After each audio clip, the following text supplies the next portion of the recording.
Ay mo binuang ha kay kanil bang senior citizen dali kay mo hilak. Ulaw kayo ba mo hilak ko rin sa tubangan. Wa pa mo jud kahilak. Isa ko ang hilakan ako asawa lang yun. Before reading my privilege speech as an outgoing councilor of District 2 regarding doing business here in Davao City. Please listen to me, mga kauban akong konsehal, because this is very important legislation if you will listen to me. With regards to doing or the application of business permit, there is one requirement, the fire clearance certificate, and it always expires every year. But in their charter, it did not say that the city requests the fire clearance certificate every year. So I'd like to request, please take a look to pass an ordinance requiring the certificate for fire maybe 3 years after, not yearly. Number 2, in our zoning ordinance, Section 4, if you apply a policy, documentary requirements. Policy is preliminary approval for locational clearance. There are 30 requirements needed to apply for this policy permit. And the last one, number 30, this is a very important document. It did not say what type of documents.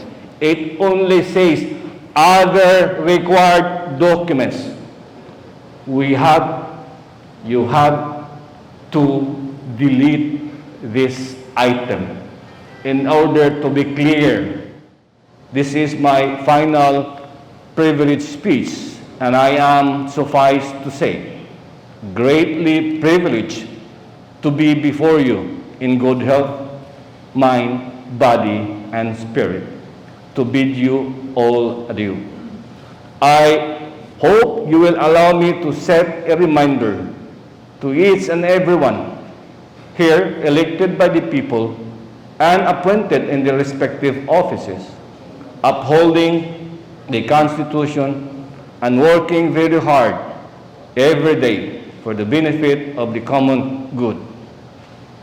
We have managed to grasp COVID-19.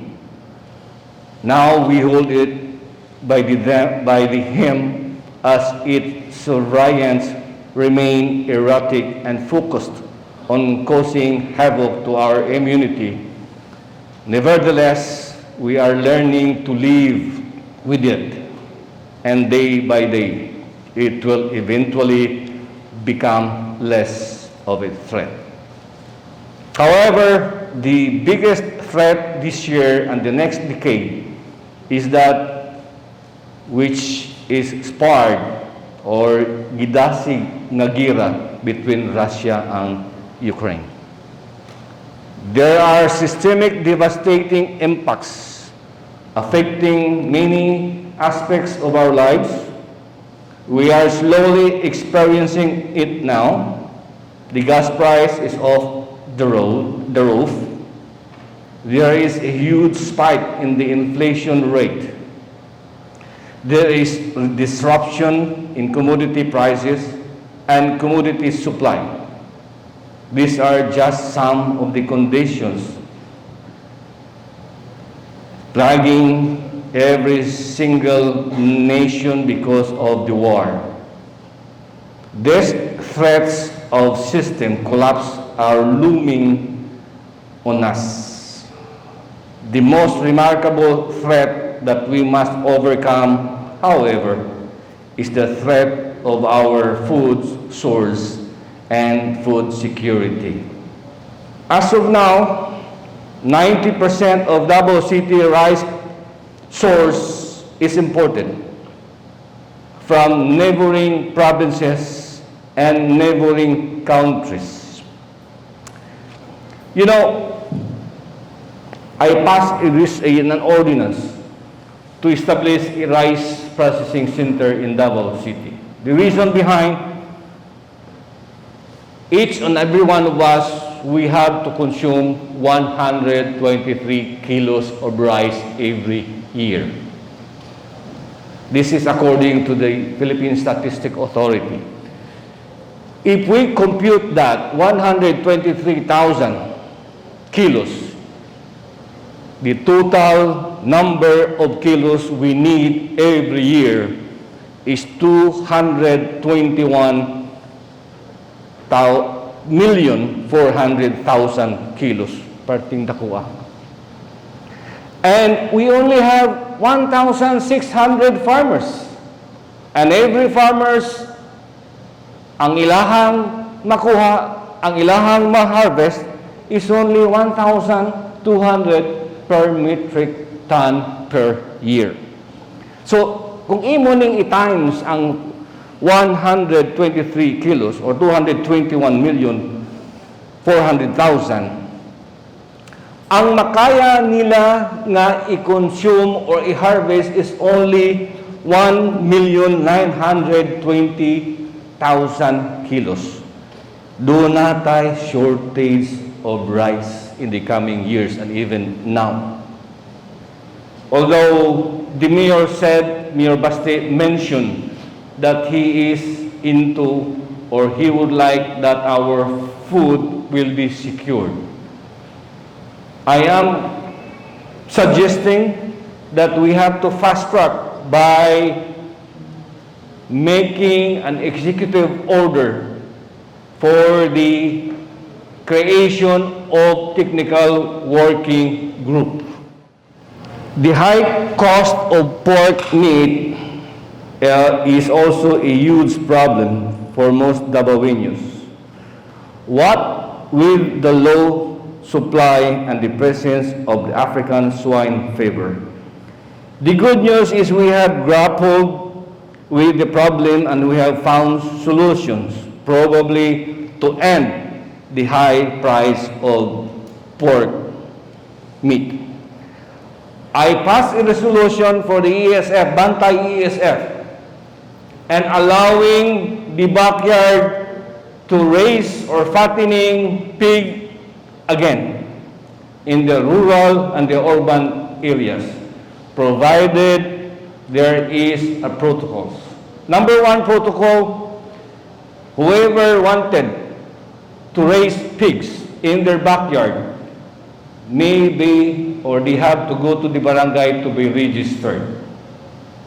And the barangay will conduct an orientation or a seminar. And every pig, dunay tag nga ibutang para ma-insure o ma-account sa barangay. As our brand new President takes the helm on agriculture to spearhead for the sustainable solutions to the existing crisis, it is imperative that we also make a stance here in Davao for steadfast food security and supply.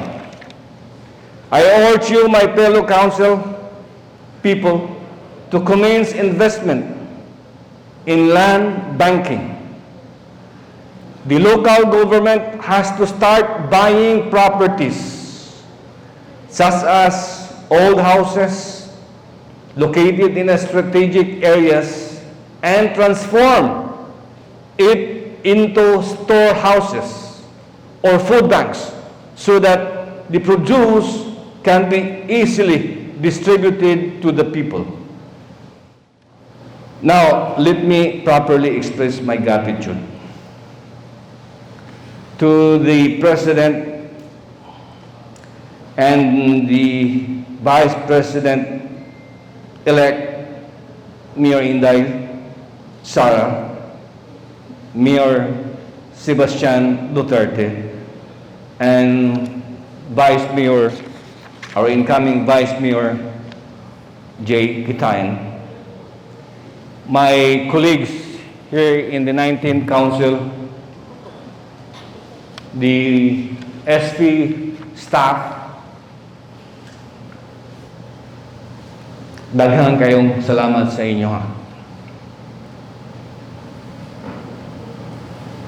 Thank you, Madam President, Madam Vice President, and Mayor Sebastian Duterte, for the establishment of Davao City own rice processing center and the Davao Food Terminal Complex. Thank you for always looking after the welfare of the people, especially the marginalized, to achieve the common good.